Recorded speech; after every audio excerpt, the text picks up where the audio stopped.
지금 이 순간 수많은 가정에 보이지 않는 은행계 좌속에서 힘들게 일궈온 자산이 무서운 속도로 증발하고 있습니다. 5년 전인 2021년 운 좋게 2.5%의 저금리로 대출을 받아 매달 158만 원의 원리금을 성실히 납부해온 사람들은 다음 달부터 삶의 거대한 격변을 맞이하게 됩니다. 그들의 월상 환액이 266만 원으로 폭등하기 때문입니다. 이는 똑같은 집에 살기 위해 매달 108만 원이 갇혀본 소득이 허공으로 사라짐을 의미합니다. 연간으로 환산하면 3,300만 원에 달하는 추가 지출로 매년 중형세단 한 대 값을 그냥 버리는 꼴입니다. 하지만 이러한 자산 증발 뒤에는 극도로 비정상적인 현상이 숨어 있습니다. 거시적인 기준금리는 이미 인하되기 시작했음에도 불구하고 서민들이 부담해야 할 주택담보대출 금리는 반대로 7%라는 공포스러운 고점을 향해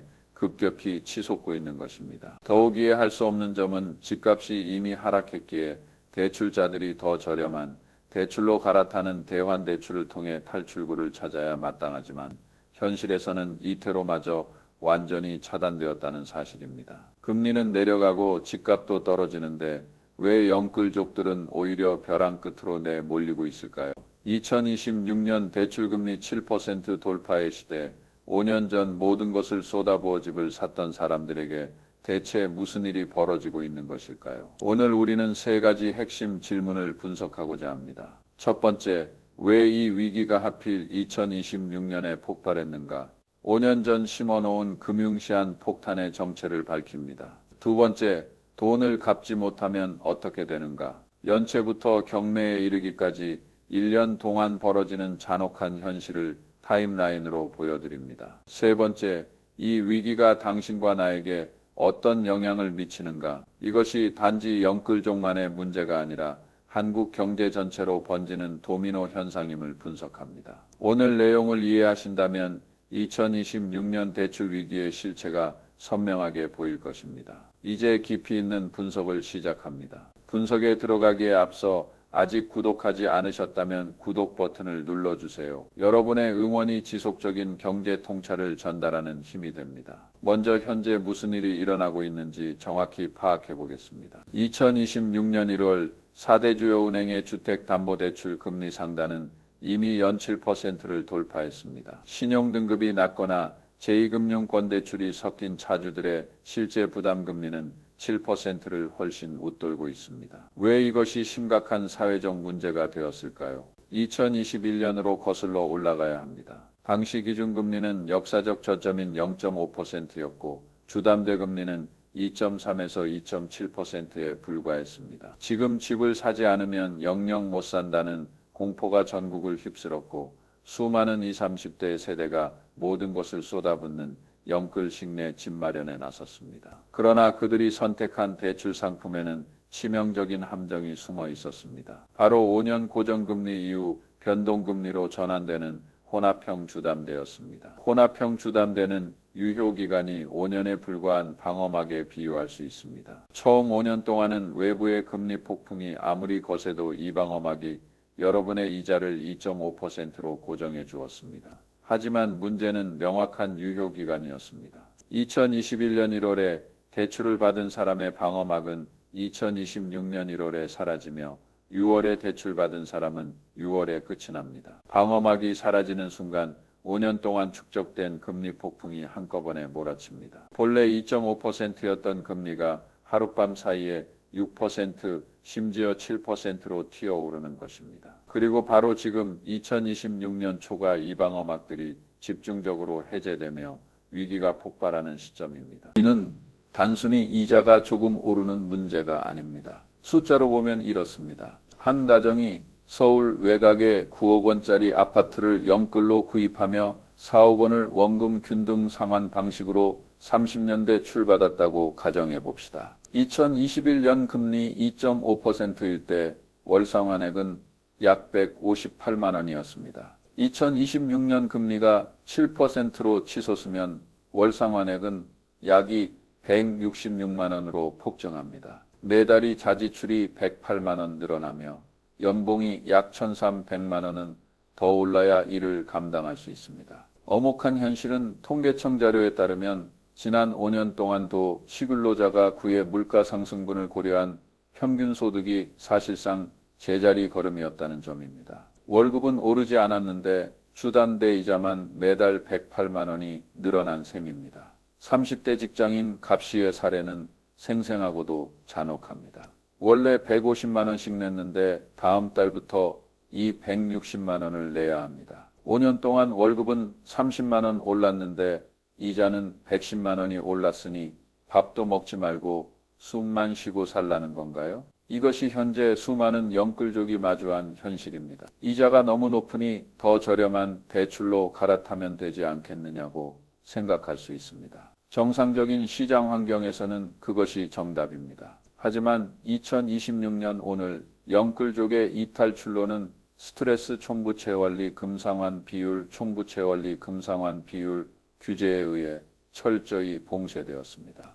총부채 원리 금상환 비율은 연소득 대비 상환해야 할 원리 금비중입니다. 스트레스 총부채 원리 금상환 비율은 여기서 더 나아가 미래의 금리 상승 위험을 강제로 반영하여 가상금리를 더해 계산합니다. 즉 현재 금리가 7%라 하더라도 은행 심사 시에는 금리가 8에서 9%까지 오를 상황을 가정하므로 대출 한도가 대폭 줄어듭니다. 원래 4억 원을 빌릴 수 있었던 사람이 이제는 3억 원밖에 못 빌리게 되는 것입니다. 여기에 집값 하락이라는 이중고가 겹칩니다. 2021년 고점인 9억 원에 샀던 아파트가 현재 많은 지역에서 7억 원이나 6억 원 수준으로 떨어졌습니다. 집값이 떨어지니 담보가치가 하락하고 주택담보대출 비율 한도도 줄어듭니다. 종합해보면 대환대출을 하려면 부족한 원금 차액을 즉시 현금으로 갚아야만 합니다. 하지만 대다수 사람에게는 그럴 돈이 없습니다. 소득은 정체되었고 고금리를 감당하느라 저축은 불가능했기 때문입니다. 결국 저렴한 대출로 갈아탈 수도 없고 기존의 고금리를 견딜 수도 없는 도간에 든 쥐꼬리의 사지로 내몰리게 됩니다. 진정으로 공포스러운 이야기는 이제부터 시작됩니다. 만약 이자를 갚지 못하면 어떻게 될까요? 지금부터 연체 첫날부터 결국 집을 잃게 되는 그 1년 동안의 지옥 같은 현실 과정을 명확히 보여드리겠습니다. 이는 드라마가 아니라 2026년 수많은 가정에서 실제로 벌어지고 있는 현실입니다. 제1단계 연체 한 달이 냅니다. 원리금을 제때 내지 못한 첫날부터 은행 시스템이 작동합니다. 초기 몇 7 동안은 은행의 태도가 부드럽습니다. 실수로 미납했는지 확인하는 전화가 옵니다. 하지만 2주가 지나면 분위기가 급변합니다. 문자 메시지 빈도가 작아지고 공식적인 독촉장이 도착합니다. 이때부터 신용점수가 하락하기 시작하며 신용카드 사용정지 예고를 받을 수도 있습니다. 제2단계 연체 2달입니다. 이때는 운명을 가르는 분수령으로 기한이익 상실 통지서를 받게 됩니다. 기한이익이란 대출금을 30년에 걸쳐 천천히 갚을 수 있는 권리입니다. 이것이 상실되면 행은 남은 대출 원금 전액을 즉시 일시불로 상환하라고 요구합니다. 이를 이행하지 못하면 대위변제 절차로 넘어갑니다. 은행은 주택금융공사와 같은 보증기관에 보험을 들어두었기에 차주가 돈을 못 갚으면 보증기관으로부터 대위변제금을 받아 깨끗하게 손을 뗍니다. 채권자가 보증기관으로 바뀌며 이들의 추심 강도는 시중은행보다 훨씬 기계적이고 엄격하며 냉혹합니다. 목표는 오로지 채권 회수뿐입니다. 제3단계 연체 3개월에서 6개월입니다. 채권기관은 법원에 지급명령을 신청하고 가압류 절차에 들어갑니다. 부동산뿐만 아니라 급여, 계좌 그리고 가전제품까지 유동자산 압류의 대상이 됩니다.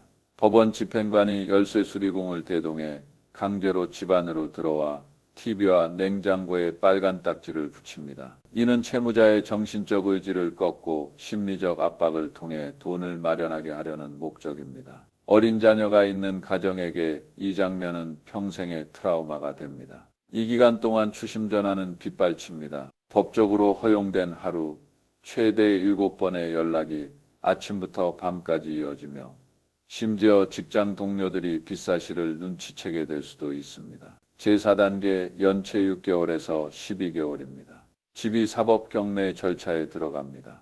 등기부등본에는 드임의 경매 개시 결정이라는 글자가 새겨집니다. 이때부터 집은 사실상 당신의 것이 아닙니다. 중개업소와 경매 사이트에 집 정보가 공개되고 법원 집행관이 강제로 방문해 감정평가를 진행합니다. 이어 입찰이 시작됩니다. 2026년 서울 외곽 아파트의 경매 낙찰률은 한두 번 유찰되는 것이 상례가 되었습니다. 한 번 유찰될 때마다 다음 시작가는 20에서 30%씩 하락합니다. 9억 원의 산집이 감정가 8억 원에 나왔다가 유찰 후 6억 4천만 원에 다시 경매에 붙여져 결국 처참한 가격에 낙찰됩니다. 제5단계 연체 12개월 이후입니다. 최종 결말입니다. 낙찰자가 잔금을 치르면 소유권이 이전됩니다. 만약 기존 집주인이나 가기를 거부하면 낙찰자는 법원에 인도명령, 을 신청합니다. 집행관과 노무인력들이 강제로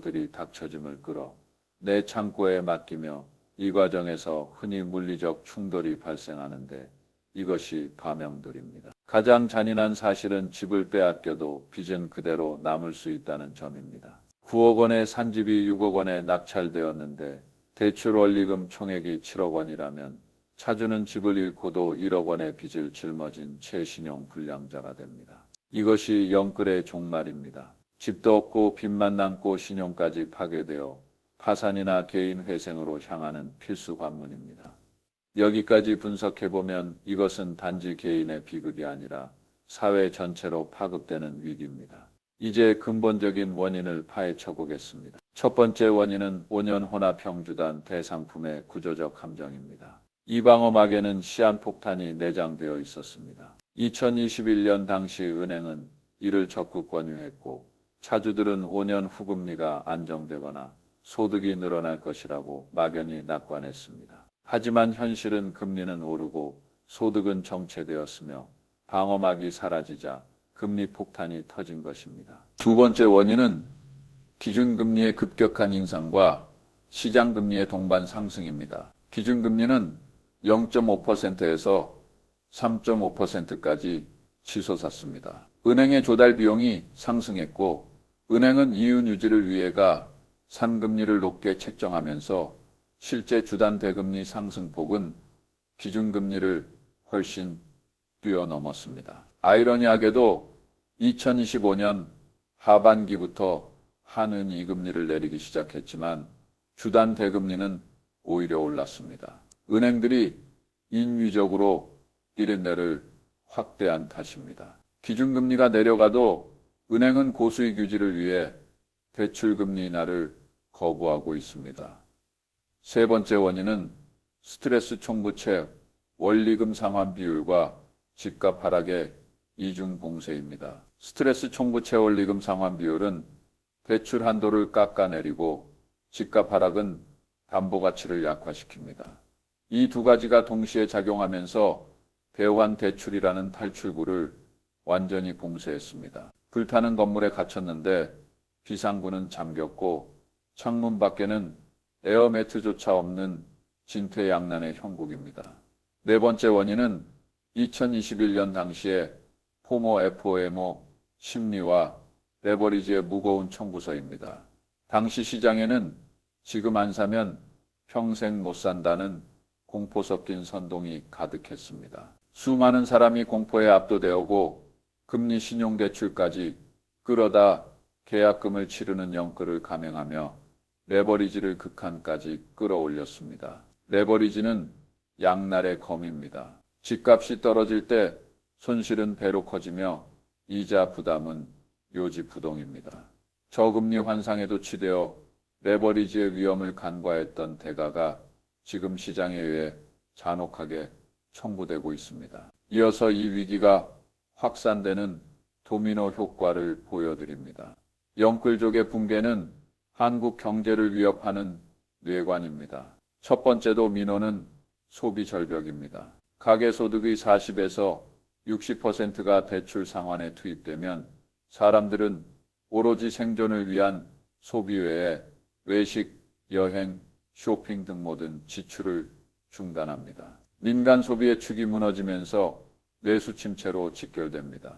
두 번째도 민호는 부동산 시장의 악순환입니다. 경매 매물이 쏟아져 나오면서 2026년 1월 서울 외곽 아파트 경매 낙찰률은 7, 80%대로 떨어졌습니다. 대량의 저가 경매 매물이 시장에 유입되면 일반 매매 시장에 충격을 줍니다. 집값은 더 하락하고 이는 더 많은 영끌족의 담보가 치하락으로 이어져 추가 연체를 유발하는 악순환을 형성합니다. 세 번째도 민호는 건설업과 프로젝트 파이낸싱, PF의 대규모 부실화입니다. 기존 주택이 팔리지 않으니 신규 분양은 얼어붙고 미분양 재고가 쌓입니다. 건설사는 공사 대금을 회수하지 못해 자금줄이 끊깁니다.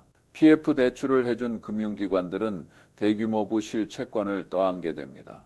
특히 지방과 비아파트 부문의 PF 부실 문제는 2026년 금융권을 흔드는 시한폭탄이 될 것입니다. 개인의 연체가 경매로, 경매가 집값 하락으로, 집값 하락이 미분양으로, 미분양이 금융권 부실로 이어지는 도미노가 차례로 넘어지고 있습니다. 역사적으로 2008년 미국 서부 프라임 모기지 사태와 닮은 점이 많습니다. 저금리 시대의 과도한 레버리지, 금리 급등, 대환 불가능, 연체 폭증, 자산 가격 하락이라는 악순환의 고리입니다. 이 위험한 패턴이 지금 재현되고 있습니다. 이러한 엄중한 상황 속에서 만약 연체 위기에 직면했다면 반드시 연체 3개월이 내의 골든타임을 잡아야 합니다. 일단 3개월을 넘기면 기한이 이익상실이 확정되어 경매 절차를 되돌리기 매우 어렵습니다. 그 전에 과감히 행동해야 합니다. 첫째, 이매 매각입니다. 경매로 넘어가 헐값에 낙찰되기를 기다리기보다 능동적으로 급매로 처분하는 것이 조금이라도 높은 가격에 팔아잔 여채무를 줄이는 길일 수 있습니다. 둘째, 채무조정입니다. 개인회생이나 신용회복위원회의 채무조정을 신청하여 원금을 감면받거나 상환기간을 연장해 부담을 줄여야 합니다. 셋째, 은행과 적극적인 프리워크아웃 상담을 하십시오. 연체 초기 단계에서 상환의 질을 보이며 은행에 먼저 연락하면 상환 유예 등의 변통 방법을 제공받을 수도 있습니다. 가장 나쁜 것은 경매까지 버티다 집도 잃고 빚도 남고 신용까지 파괴되는 삼중고를 겪는 것입니다. 결론적으로 2026년 주단 대출 퍼센트 시대의 위기는 예견된 재앙입니다. 5년 전 심어놓은 시한폭탄이 지금 터지고 있습니다. 혼합형 주단대의 고정금리가 끝나고 금리는 7%로 튀어 올랐으며 월급은 그대로인데 상환액은 폭증했고 대환이라는 탈출구 마저 막혔습니다. 연체 3개월을 넘기면 잔혹한 경매 절차가 시작됩니다. 이는 단순한 개인의 비극을 넘어 소비 절벽, 집값 하락, PF 부실이라는 도미노를 넘어뜨리고 있습니다. 영끌의 시대는 끝났고 생존의 시대가 열렸습니다. 위기에 처해 계신 분들이라면 부디 연체 3개월이 내 골든타임을 놓치지 마시고 적극적으로 살 길을 모색하시기 바랍니다. 여러분은 이번 대출금리 위기를 어떻게 보십니까? 주변에 영끌로 고통받는 분이 있다면 어떤 조언을 해주시겠습니까? 댓글로 여러분의 생각을 공유해 주세요. 깊이 있는 분석은 여기까지입니다. 시청해 주셔서 감사합니다. 내용이 도움이 되셨다면 구독과 좋아요로 응원해 주십시오. 다음 시간에 뵙겠습니다.